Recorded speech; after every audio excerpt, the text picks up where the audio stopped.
Hi, folks. It's Congresswoman Andrea Salinas, and I am excited to be here with you to talk about some things that you might be hearing about.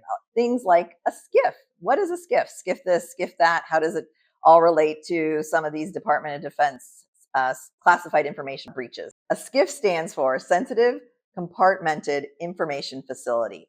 And really, what this is just a highly secure room. And they have them here in the Capitol, and they have them in other federal buildings where people who have security clearances, everything from a classified up to top secret clearance, are able to go in and talk about sensitive information that other people should not get a hold of. They are physical buildings that are secured so that information does not get gleaned from the building, so that no data from a cell phone or anything like that happens. But in addition, they're highly regulated. You cannot bring any type of electronic device into a SCIF. You cannot bring your phones in. You cannot bring your Apple Watch in. No electronic devices. In fact, you can't even take the paper out of the room that you might write some notes on. Everything stays in the SCIF. So not anyone can just walk into a SCIF. They are actually monitored. And not everybody may have a clearance. Some people may be allowed in, but only on a need to know basis. All right, now that you know what a SCIF is, now we need to talk about what inspectors general do. And it will all connect in a minute at the end here. So inspectors general, also known as IGs, are independent inspectors who audit federal agencies. They try to make sure that they are detecting any waste, fraud, or abuse that happens. If something egregious or unlawful may happen, the IGs are the first ones typically to detect it. They are not beholden to the agencies that they work for. They actually have to report back to Congress and to the public. So what does an IG or inspector general actually do? They look for things like misconduct, conducting audits to make sure that the agency is running properly, that taxpayer dollars are being spent as they should be.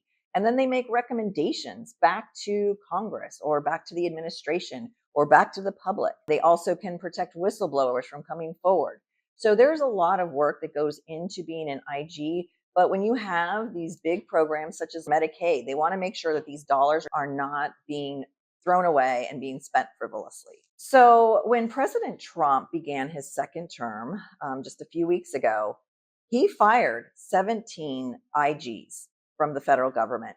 And again, those are the watchdogs. They're the ones who are protecting our taxpayer dollars, making sure that those dollars are being spent wisely on the laws that Congress has passed. This is all about those checks and balances. Right now, we have a lot of IGs who are out of work and nobody is watching the hen house. So the fox is in charge right now, and that is very dangerous. It's really dangerous because, getting back to the SCIF, the head of the Department of Defense, Mr. Hegseth, actually shared conversations on an unsecured mobile application that was not in a SCIF. It was not secured conversation. Inspector General to then go in and say, what went wrong? Why did this happen? Why weren't the people on this chat? Why weren't they cleared for these conversations? And so this is very frightening and it's very concerning. Senator Roger Wicker, who is a Republican senator, I might add, from Mississippi, and the chairman of the Senate Armed Services Committee, said that the panel is seeking an expedited inspector general investigation into the leak of a sensitive Signal group chat. And then Dave Portnoy, who's founder of Barstool, said this. This is a mistake that can't happen twice. It cannot happen once. So you have to make a change and show it'll never happen. Dave, I'm with you. I agree. This never should have happened in the first place. And as somebody who took an oath of office myself, we have to make sure, and I want to be part of this, that this never happens again.